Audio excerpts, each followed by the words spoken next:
A is for alien. I'm taking a cue from one of the authors I liked when I was a child, Ray Bradbury. He created a couple of books using part of the alphabet.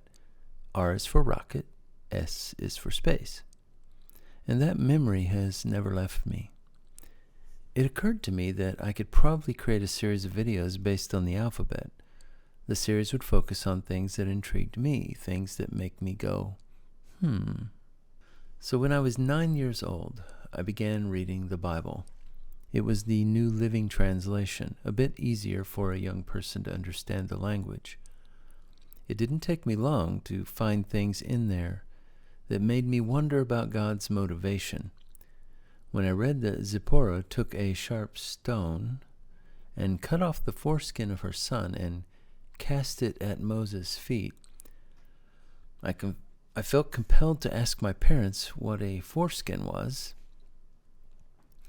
Well, the answer frightened me a bit and made me examine the status of my...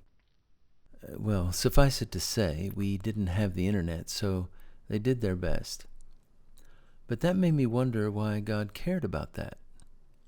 Especially when in 1 Samuel the Lord said to Samuel, "For man sees the outward appearance, but the Lord sees the heart." I hear your thoughts. What does this have to do with aliens? Well, in spite of my affection for the Bible in various forms I've studied, there are a lot of questions. In the ancient past, when someone saw a thing, and when they told others about what they saw, how did they know what to call it? How could they describe it in a way where I, a human of 2022 at this writing, would be able to relate to it and understand exactly what they were talking about? I say talking about because I'm certain that the text handed down to us, however carefully crafted, was filled with lots of, it's as close as we could get to the thing they originally described. Because after all, before it was written down, it was told word of mouth in an ancient game of telephone. Which brings me back to aliens. Finally.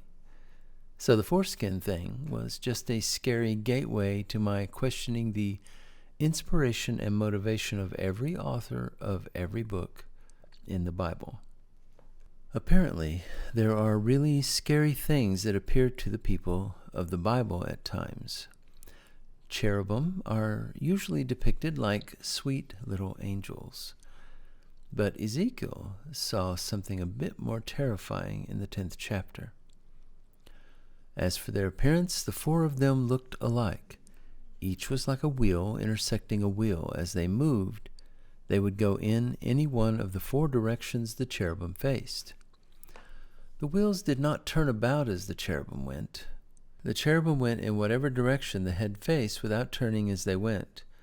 Their entire bodies, including their backs, hands, and wings, were full of eyes, as were their four wheels. I heard the wheels being called the whirling wheels. Each of the cherubim had four faces. One face was that of a cherub, the second the face of a human being, the third the face of a lion, and the fourth the face of an eagle. This meme illustrates the point pretty well. In the same chapter, we also learn the wingspan of the cherubim was 20 cubits. The wing of one, of 5 cubits, touched the wall of the house, and its other wing of 5 cubits touched the wing of the other cherub. Okay, that sounds big, but how big exactly? According to one estimate, a cubit is approximately 1.5 feet, so a 20-cubit wingspan would be roughly 30 feet. Each wing was about 7.5 feet, leaving a width of about 15 feet for the cherub's body. These are huge creatures. In 2 Chronicles we learn, "Moreover, the sound of the wings of the cherubim was heard as far as the outer court, like the voice of God Almighty when he speaks." So it was really loud. In Ezekiel 28, there is a passage about the king of Tyre, referring to the devil or Satan when he was in the Garden of Eden. As described by the Lord, "You were the seal of perfection, full of wisdom and perfect in beauty. You were in Eden, the garden of God. Every precious stone adorned you: carnelian, chrysolite, and emerald, topaz, onyx, and jasper, lapis lazuli, turquoise, and beryl. Your settings and mountings were made of gold. They were prepared on the day you were created. You were anointed as a guardian cherub, for so I ordained you. You were on the holy mount of God. You walked among the fiery stones.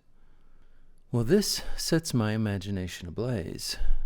No film or book that I have ever seen describe the devil in this way.